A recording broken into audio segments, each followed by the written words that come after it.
Բարի երեկո, դուք դիտում եք բաց հարթակ, այսօր իմ հյուրը քրիստոնյա ժողովրդավարական կուսակցության նախագահ Լևոն Շիրինյանն է, բարև ձեզ պարոն Շիրինյան։ Եվ այսպես, սկսենք Գյումրիում տեղի ունեցած ավականու ընտրության արդյունքից, սպասելի էր արդյունքը ձեզ համար, թե անակնկալ էր։ Որ ասեմ սպասելի էր, հիմա կասեմ հետ ընթացով խոսելը միշտ էլ ճիշտ է, բայց ես ապացույց ունեմ, որովհետև մենք քննեցինք հարցը ժամանակին, մասնակցել չմասնակցել եւ նման բաներ, գտանք, որ անիմաստ է այդ պայքարը, այդտեղ որտեղ մենք սովորեցինք, շուտ տեսանք մի 30-40 տարի, որ հաճախ ստեղծում են վիճակներ, ազգովի պայքարում ես, արդյունքը մինուս է լինում։ Ինչ է մինուս լինում, պարոն Շիրինյան, ասեմ, հիմա այս հարցը ես ենթադրում եք, ասեք, պատասխանեմ։ Եթե հիշում եք, եւ հիշողներ կլինեն 2010 թվականներին էր, որ ես ուզեցի հասկանալ Հայաստանի Հանրապետությունում ինչպիսի ռեժիմ է առաջացել ըստ քաղաքագիտության խորքային ընկալումների եւ կոնցեպցիաներ կան եւ այլն։ Ռենան գա ֆրանսիացի, որը ռեժիմները բաժանում էր ուրեմն կլեպտոկրատիայի, ուրեմն դա պլուտոկրատիան, ասենք Միացյալ Նահանգների ռեժիմն է, այսօր միլիարդատերը իշխանություն է, եւ միլիարդատերը կարող է փող աշխատել է այն ռեժիմում իր հնարավորություններով։ Հետո ուրեմն գալիս է մի քիչ քրեականացող ռեժիմը, նա քրեական չի, ուղղակի հարուստներ են, դա Սոկրատեսի ժամանակներից հայտնի է։ Ուրեմն այս ռեժիմը ունի հատկություն, որ Հայաստանում ձևավորվեց ընկեր Դեմիրճյանի կառավարման տարիներին։ ՑԿ-ն իրան շրջապատում է նաև գողականներով, բայց նրան թույլ չի տալիս որոշումներ կայացնել։ Նա որոշման վրա ազդել չի կարող։ Մենք պիտի դրանք իմանանք, բամբասանք չի իմասած։ Եվ այդ շրջանում էր, որ հանրությանը շատ հայտնի էին, հիմա կան, չկան, չգիտեմ, փայլակներ, դեքինորոներ եւ այլն։ Սրանք սպասարկում էին ՑԿ-ին եւ կառավարությանը, բայց իշխանության վրա ուղղազդեցություն չունեին։ Հիմա ինչ է։ Հիմա երրորդ է գալիս է գողապետությունը, որ լութոկրատական իշխանությունն է։ Սա իշխանության այն տեսակն է, եւ քրեական հագումներով կամ անցյալով կամ ներկայով կամ դրանով թաթախված քիչ շատ անձինք դառնում են իշխանություն։ Հիշեք նախկին ազգային ժողով եւ մականունավոր էին ասում, իմ ասած այս բaragam վիրավորելու համար չի։ Եվ Հայաստանում ձևավորվեց լութոկրատական իշխանությունը։ Լութոկրատիան հայերենով ամենահարմարը գողապետություն թարգմաները, դրանք կաչգորեն։ Հիմա մենք հույս ունենք, որ հեղափոխությունը, որը ուրեմն եղավ մեր ժողովրդի պահանջով, իմ համոզումով հենց լութոկրատիայի դեմ էր, դրա համար ժողովուրդը կանգնեց, բայց այնտեղ խոփը քարին կպավ եւ հաջողություն չեղավ, եթե մենք տեղափոխվենք արդեն տեսեք Գումայրի, Ալեքսանդրապոր, Լեննագան, Գյումրի, որտեղ նաեւ Վանաձորում ժամանակեն քրեական ռազմորկաններ։ Հիմա ինչ եղավ Գյումրիում, պարոն Շիրինյան, գողապետության վերադարձ է, թե ինչ։ Սոցիալական բազան ուժեղ էր։ Նա իշխանություն է։ Եվ այստեղ շատ որ զարմանում են, ես էլ զարմացողների վրա եմ զարմանում։ Այսինքն սոցիալական բազան ուժեղեր ինչ նկատում եք այս դեպքում։ Այսինքն մարդիկ, որոնք թաթախվել են անօրինական հարստացման, սեփականության ձևի բաշխման, վերաբաշխման սպանություններ եւ սրա մեջ իրենք իրենց մարդկանց են առաջ մղում եւ դա նաեւ բնական է, երբ որ ով է ում առաջ մղել, պարոն Շիրինյան։ Հենց այդ տարը, որը այսպես ասեմ, քրեական, եթե չասեմ, քրեականը չի, բայց բոլոր դեպքերում քրեական հագումներով եւ ինչ-որ ձևով այսպես մութ պատմությունների մեջ ընդգրկված զանգվածը ուրեմն ձայն է տալիս, դրա մեջ գալիս է նաև օրենքի թերությունը, երբ որ կոմբինացիաներ են լինում, ռազմորկի, դա ռազմորկա, երբ որ տեսեք 4-5-6 օր չի ասում մարդը ում է ձայն տալու, ում չի տալու, բոլորը գիտեն, որ սա ում է ձայն տալու, բայց ինքը չգիտի ում է ձայն տալու։ Հիմա ես ուզում եմ հասկանալ, ով ում առաջ բերեց, պարոն Շիրինյան, ինչպես դուք եք ասում։ Այսինքն այն սոցիալական շերտը, որը բանի այսպես ասեմ, լութոկրատիայի սոցիալական բազան էլ նա էլ ընդրեց երկրորդ կողմի կապասիվության եւ ոչ կողմնորոշվածության պայմաններ, որտեղ ընտրությունների ակտիվություն չի եղել, չէ՞։ Այսինքն դուք կարծում եք, որ սա գողապետության վերադարձ է։ Այո, գողապետության երևույթներից մեկի դրսևորումներ եւ սա շատ մի սիմպտոմ է, որը պիտի հանրությունը, իշխանությունը եզրակացություններ անը միջոցներ ձեռք առնի, որովհետեւ մենք տեսանք, թե սեփականության բաժանում ինչպիսին եղավ կողոպուտը ժամանակին եւ ինչ պատեժներ հետո ուրեմն կիրառվեցին կողոպտածները եւ հիշեք հեղափոխության առաջին ինչ պիտի անի, յեն որ ասում եք հասարակությունը պիտի դեմ հասարակությունը պիտի բացասական վերաբերմունք դրսևորի, բայց հասարակության մի որոշ հատված այդ որոշակի դիրքեր ընտրեցին, սոցիալական բազան շատ է, ուրեմն սա պիտի այն մնացած մասի կողմից անհամարվի, բայց երկրորդ մասը իշխանությունը պիտի ունենա դեմոկրատիայի պաշտպանության հզոր օրենսդրական ուրեմն օրենսդրական բազա եւ չասի որ բոլորն իրավունք ունեն եւ այստեղ դեմոկրատիայի կարգը չի խախտվել եւ այլն եւ այսպես իշխանության կարող են գալ իսկական քրեականներ որտեղ ամեն ինչ ընտրություններով նորմալ է եւ այն բարձ է իսկ հիմա սա ընդհանրապես սա տարավ իշխանություն որ էր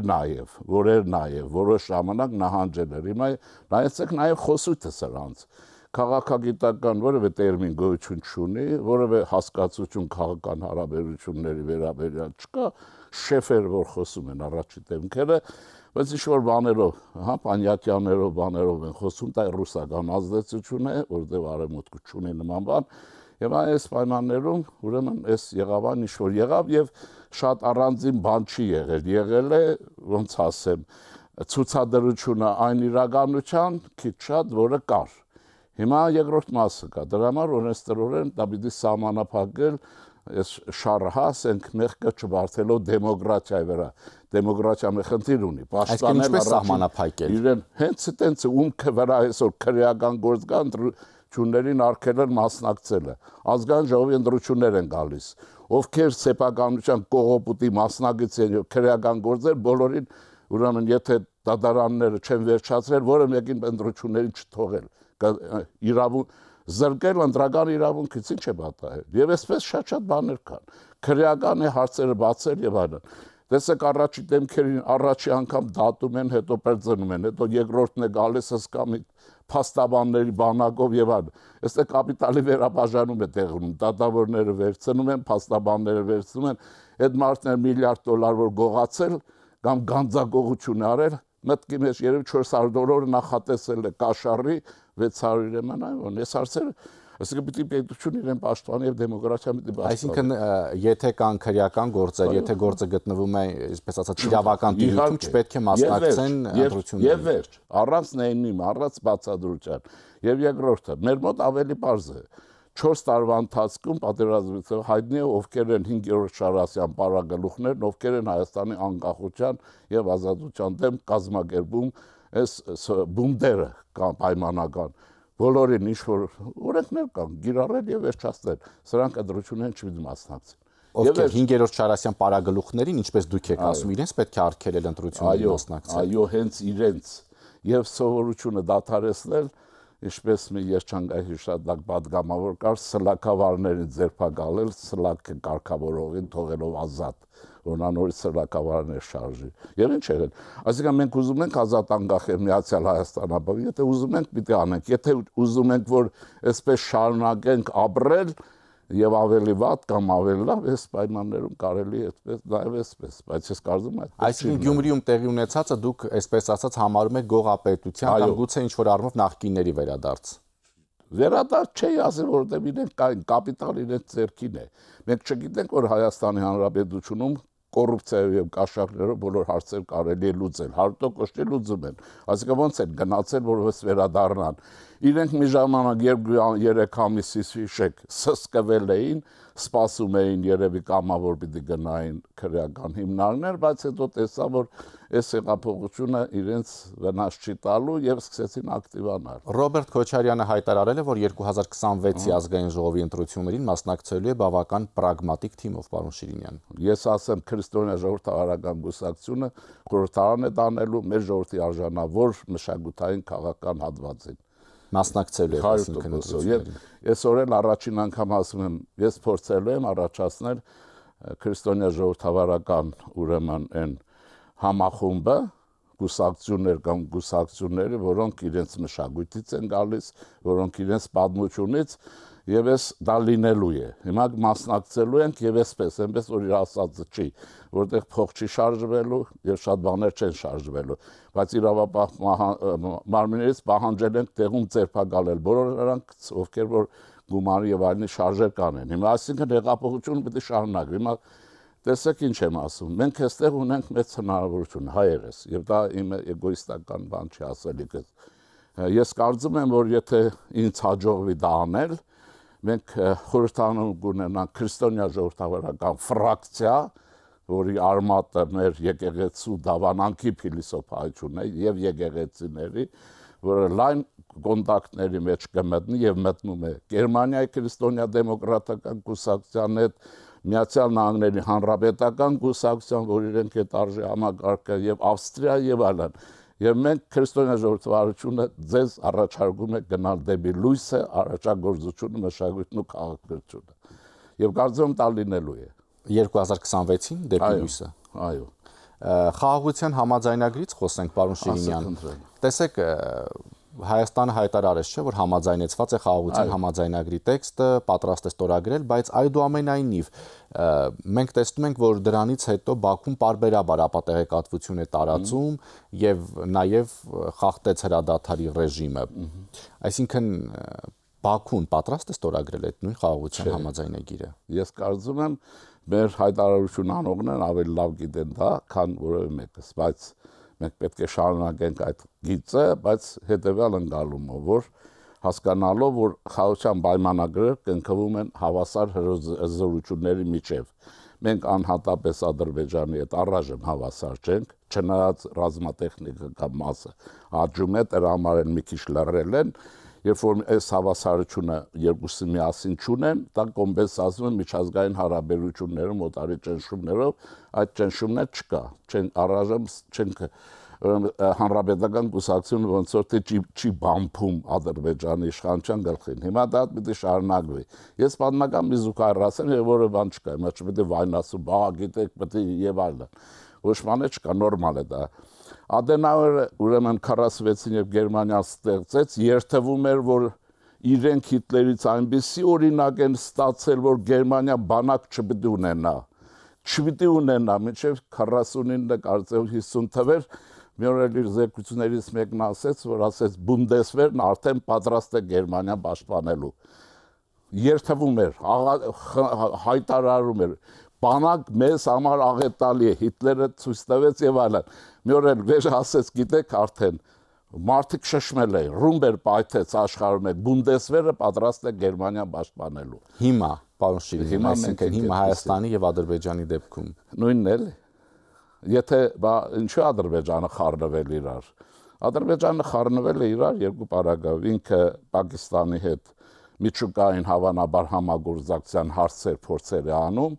այստեղ կարծում եմ մեծ հաջողություն չի ունենալու, որտեղ ամերիկացիները կբամփեն, այսպես է տերմինն ասել։ Այսինքն խաղաղության համաձայնագիրը ձեռնտու է, պարոն Շիրինյան, տարածաշրջանի բոլոր երկրներին, թե հակամարտությունը միշտ պետք է այսպես ասած։ Ռուսաստանին հեչ ձեռնտու չի, Ռուսաստանին կոնֆլիկտ է պետք, վրացիներին ես առաջարկում եմ մի հատ հարցազրույց ունենաք, իրենց ասեք, չեմ ուզում խոսեմ, Իրանին ինչքանով է ձեռնտու առաջիկայում ես հրավեր ունեմ Պարսկաստան եմ, Իրան եմ գնալու, իրենց կհարցնեմ, ինչքանով ոչ, ինչքան։ Երևի թե Թուրքիային է ձեռնտու որոշ չափով, ինչու, որտեղ այդ ամերիկացիներից օձիկն ազատի, որովհետև իրենք են